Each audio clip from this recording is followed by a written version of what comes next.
Sigi topic asina class 11 ki atomic structure chapter dagi how to write electronic configuration. So how to write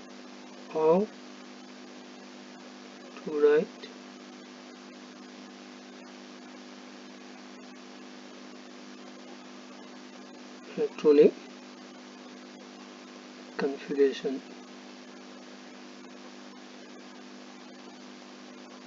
Now electronic configuration 1 to 30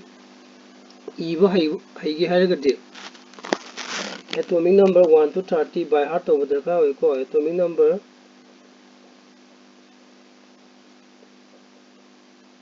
1 to 30 by heart of compulsory with the by heart of booking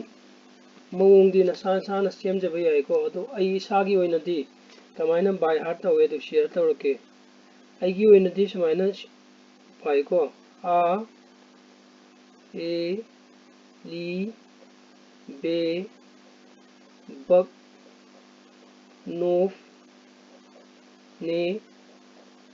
na mak al ships clock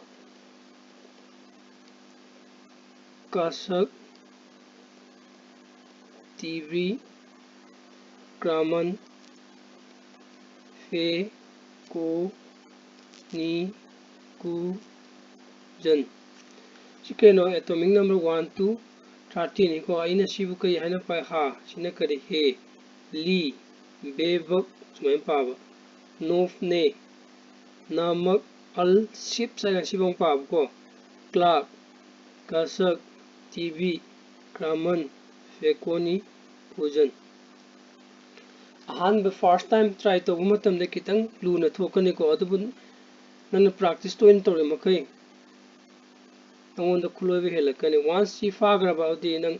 easily understand to banga magani chimpa da breng breng ma haiba ngamagani so si khang dragati atomic number 1 to 30 gi electronic configuration iba hai roi ko so si khangi haina lauraga hoji atomic number 1 to 30 gi electronic configuration kamai ni gani yengji so asigi atomic number gi 1 to 30 gi electronic configuration iba haigi haragadi sigi charge yek pai badaka hoi ko char to di 1s 2s 2p 3s 3p 3d 4s 4p 4d ai asima khai te yeke to padi thona season da mina year ko ai mapanda gi ero ma kapake sina 1s da pawi next ero na 2s da pawi next ero na 2p ga 3s ka da pawi next ero na 3p ga 4s ka da next ero na sumaina so 1s 2s 2p 3s 3p 3d 4s 4p 4d irai laiba mong da kamaina iba haigani haigadi s ina sida s iriba ko sigi maximum 2 electron laiba ya s ki p gina 6 laiba ya maximum electron d gina 10 laiba ya 10 electron f adu f ti out jego f ki ti 14 hoigedabane maximum s ta kya laiba ya electron 2 electron laiba ya once 2 electron sida wero fill togi badagidi nang next level la chekadaba example pilake ko adui matam da gyan tar kane p da su 6 electron na maximum wat padi yai d da na kya 10 electron maximum hoigadaba wat padi yai f da na 14 electron na maximum hoigadaba once sigi 2 electron 6 electron 10 electron 14 electron helagati next level la chekadaba yengshiko kamaini igedo suppose hydrogen hairo hydrogen ki atomic number kya no 1 that means number of electrons kya hoini 1 hoini ko maram di atomic number ga atomic number ga number of electron ga number of proton ga manabne for neutral atom gidi aduna hydrogen atomic number 1 means number of electrons 1 orani electronic confusion kamai eba yengsi ko ina sida chart hagadra table hagadra ma ye ko 1s 2s 2p haraga sida mapandak arrow ka popu matamda kanada khwai hana thengi 1s ta so means nang 1s han hero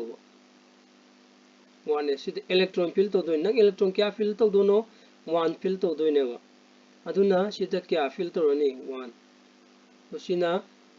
hydrogen electronic confusion hoye next helium isi ko helium ki atomic number kya no 2 ni number of electrons ju kya hoye ni 2 then kamai ni arrow first kanada pali 1s ta so 1s ta maximum s ta maximum kya yai 2 yai hai ko ode nang sigi 2 electron 2 simak sida menjilo si kai hoye ni electronic configuration of helium hoye ni next lithium ki haro lithium ki atomic number 3 ni means number of electrons 3 isi ko first kana le sida 1s le nang sida 1s 3 men ba yabra 3 men ba yade ko maram di s ta maximum 2 dagi hen allow to dewa adudi nang s ta maximum 2 allow to ni se 2 mele yai ko electron ahum dagi nang 2 men grami adu orga di kya walawri amma wali amma du kadai men gani sigi 1s yai ko sida 2 men grami 3 men ba yade odi next level la chalo ba next level di karam ba oini sigi erosion na kapapum matamda ani suba thiengmado kana thiengi 2so 2s ibiro sida 2 men gre ko nang amma walawri then siki awani 1s2 2s1 sumaina men gdaba beryllium haire be mag kya no 4 ni eko 4 ni 4 ne odi kamai melani first kana han meni si erona kana da han palai 1s ta so 1s ibiro nang 1s 4 iba ya de ko maram di s ta di maximum kya ta hai 2 gakta odi 4 men ba ya de bina 2 maximum 2 men biro 4 dagi ani men gare ko next level kada isa ni 2s ta chalani erona kada na pali 2s ta so 2s ta men biro 2s ta kya men gani 2 men biro total kya sore 4 sina electronic configuration of beryllium gi orani next ai kitang jump toge ko nitrogen haro nitrogen ge atomic number kya no 7 ne sigi e siko first kanade ini 1s ta ki han hone 1s ta kya men ba yai 2 men ba yai eko 2 magi capacity logre next level la lao 2s ta su kya men ba yai 2s ta su 2 men ba yai eko odi magi capacity logre 2 the maximum 2 dagi 2 electron dagi hena men ba yada ba maramna next hojik paw electron kya fill togre 2 sida ma laire sida ama ani ama laire odi total 4 electron fill togre ko still electron kya walawri 7 dagi 4 mengradi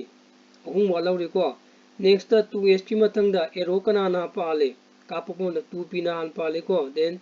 so di 2p ibiro 2p yare ko hojik electron kya wali ahum wali audi p da maximum kya yai hai sida 6 yai ko adudi p da di 3 awat pa ahum da men ba yarani maram di p da 6 yabagi maina then ai example loina magnesium roke ko magnesium ge atomic number kya 12 12 e ge ti kamai rani first arrow kana da pali 1s ta so 1s ta kya melani 2 men biro then next kana da pali sigi full oigare ko the next level la jump throw next level id si 2s so 2s ta kidas kya meni 2 शिशु मेंगरे हौजी सिगी सु capacity लोगरे को then jump to next level jump to next level na bade sigi erona kapak pada kana da han pale 2p da so 2p da si hौजी electron kya mengre 2 amma 4 mengre ko kya walawri 8 walawri nang sida 8 men ba yagadra yaroi ko maram di p p sida electron kya akti allow tawi 6 kapta audi sida 6 men biro total kya sure 6 amaga 2 amaga 8 8 ka 2 gadi 10 kya wali ani wali ko then 2p gi matang level kana lai 3s lai ko 2p dagi 3s lai to 2p dagi 3s so 3s men biro sida kya melani 2 men gane ba awat pa masing do yani ko sumaina men gada electronic configuration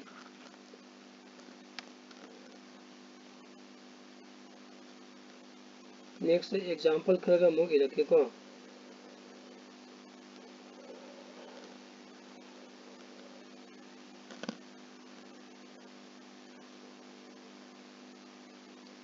phosphorus hydro phosphorus p तुम्हें number क्या no 15 कमाई runny first कना 1s तो 2 यामने 2 में बिरो then कना next arrow सिना पाले को 2s तो क्या है 2 है then 2s की मतलब कना अदर ले सीधा 2p so 2p तो क्या यानी 6 so मसुम मेल लगा 15 यौद्री बाव हाफ का मेल है बा कंगे को अदुग कंडीशन दी s ता 2 खक्तनी नंग allow तौरिसी p दा 6 electron खक्तनी allow तौरिदी cd satisfy on Gadwa cd follow तवदवा once सिदगी full होइग्रदी next level दा jump तोबा next level ni next level ना ते क्रम मायना खंगनी अदुदी सिगी arrow ना कापाइसी arrow ना first कनादा पाले 1s ता next level ना दी 2s ता next level ना दी 2p then 3s सुमाय लाकदा होजे electron क्या फिल तौरसिदा 10 2p दगी कना लाकनी 3s so 3s ता क्या होनी 2 यारे को होजे क्या मेन करे 12 मेन करे then 3s दगी मथंग कना लाई 3p so 3p दा क्या लानी 3p दा 3 सुमाय ने मेन गदा सब मानना scandium 21 है देखो मेलो 1s2 then क्या मेलनी 2s2 सिदा then kana 2p6 then kana 3s2 then kana 3p6 एको शिबो तो क्या सो करे 18 then 4s ता अनि और शिबो तो 20 सो रे को then 4s की मतलब कना ले 3d अवाद पतु अम्मा वाले दी 3d 1 और ने यानी को सीधा स्पेशल केस में ना क्रोमियम का Cr का 24 सिदी यंग को आई सीधा डिस्टिंग होना कलर टुआनी सिमरम यंगो सिगी चार्ज फॉलो तो दे कमाने इगनी first 1s2 then 2s2 then 2p6 then 3s2 then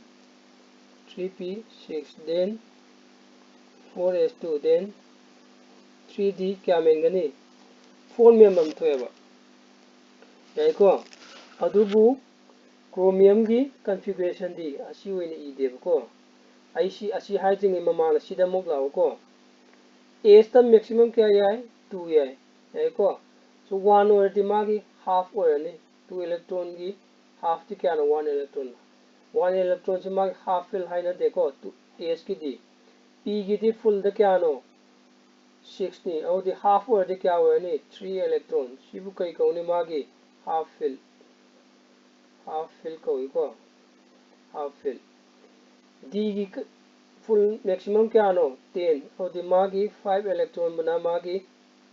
half fill कोरे सब मानना एफ की सु 7 इलेक्ट्रॉन ना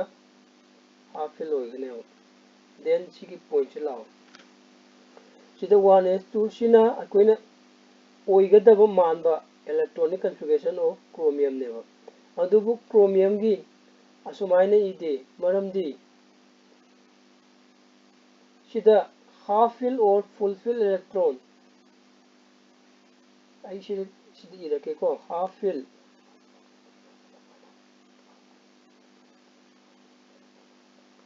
or fully fill electron have extra stability level half fill full fill ka so aduna sida yengo asida yengo ko d da kya no d da 4 ne adudi d gi half fill ogataba electron kya wale amahak tangai ko means d5 le d5 le di half fill hydrogen d5 le henge di electron kya wali amaka wali au di electron ama wale yai ko aduna sida yengo chromium gi exact electronic configuration do 24 ne so 1s2 2s2 2p6 3s2 3p6 4s 3d sida half fill ta hale ko d gi da half fill ta hale kaiguma nang sida 2 half taragadi overall number of electron kya oirani 25 oirane ko nang sida 2 half taragadi adubu chromium gi 24 ne ko aduna nang sida extra ama option gare electron d5 tanaba hodi nang kadai dagi electron ama loktok pudar ka oi sigi 4s dagi electron ama loktok pudar ka oi ba hodi kamai rani 4s1 kamai rani so this will be the configuration of chromium 24 की configuration होइने बा यानी को सब मानना सिगी केसी करी दसु थेनगनी हैबदा copper दसु थेनगनी को ऐसे मतलब है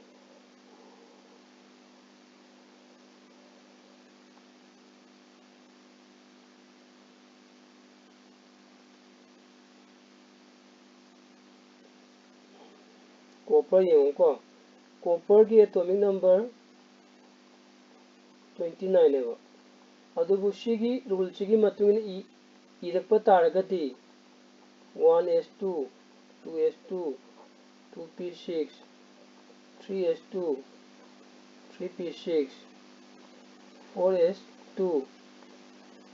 3d 9 तावन थयो अदुबु 3d 9 को d दा फुलफिल होगदब इलेक्ट्रॉन क्या वाली फुलफिल मींस d दा सिदा 10 नि दिसे so electron ama khak tangai re ko nang sida 10 tan ge di electron ama add tawrani electron ama add tawraba matungda nang sida 4s2 still iraga di copper gi atomic number kya ta thokhrani 30 tagrane bako adubu copper gi di 30 natte kya haktano 29 haktane aduna maram oraga nang sida d10 tanaba electron ama add tawkibado nang kadai da ki lokthokani sidagi 4s da ki lokthokadaba so aduna copper gi configuration कमाइन तारानी system आपियो को copper गुम्बा chromium गुम्बा से 1s2 2s2 2p6 3s2 3p6 4s1 3d 10 है लाखने यानी को सिना atomic number 1 to 30 की electronic configuration इबगी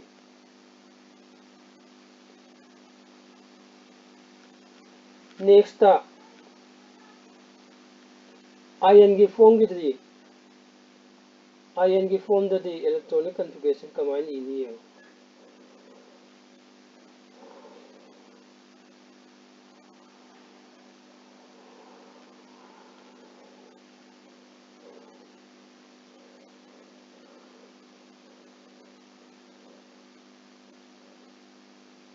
chemistry the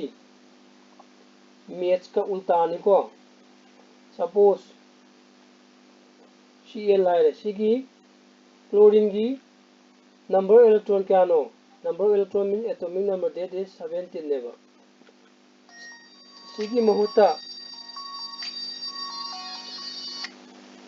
asigi mahuta aina Cl minus iragadi sikaya electron tagrani 18 electron tagrane ba yaiko chemistry jadi minus means gain ne sikaroida ba so Cl minus ki electronic configuration UID kamai irani 18 electron ne zero cd yenga first kana lakani 1s2 then 2s2 then 2p6 2p6 then kya lakani 3s2 then kya lani sibauda 12 igre ko then 3s ki mathang kana no 3s ki mathang da 3p ni ko so 3p kya lani 6 shina Cl minus ki electronic configuration hoigada sodium plus hai sodium plus sodium ki atomic number kya no 11 sida plus 1 ni ko audi loss of 1 electron odi magi electron kya ho khatanga ni 10 electron khatanga ni audi kamai rani 1s2 2s2 2p6 sumain oirane ba khangni ko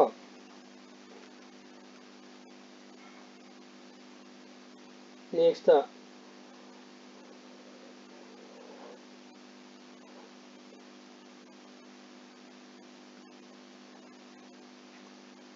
iron ki yengo ko iron Fe si kya no atomic number 26 ni ko magi configuration UID kamai rani 1s2 2s2 2p6 3s2 3p6 then 4s2 then 3d6 irkaneba yaiko subai 26 10 20 20 sumai iganeba adubu kaigumba aina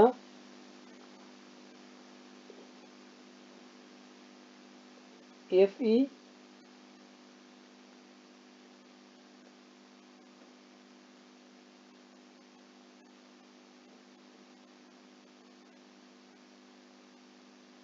kaigumba aina Fe 2 plus hargadi loss of 2 electron that means kya hoyani 24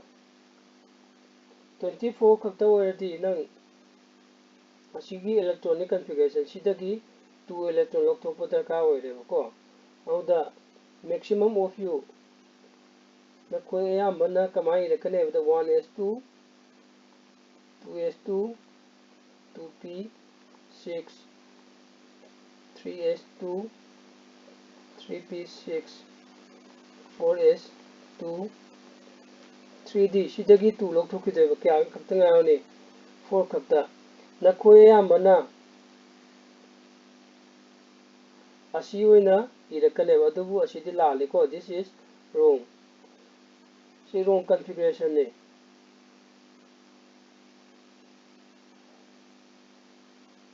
aduna electron lose toge di kadai de togone heba matamda sigi value achowa yongko si 3 ni sina 4 sina kya no 3 sina kya 3 2 sina 2 1 khwaidagi value chowa means hojiki oina kya no 4 4 sidagi oina electron lose togone ba eko so sida iramu 4 cation electron will be lost from higher value of quantum number higher value of principal higher value of principal quantum number asida masing iriba singse principal quantum number neba asina haji kaino cation gidi electron do kana de hana lose to neba will be lose from higher value of principal quantum number. Principal quantum number haibdigi masing makaisidagi khwaidagi chawbudagi hana electron lose tawnewa yonko di aisida fe 2 gi correct configuration do edi kya irani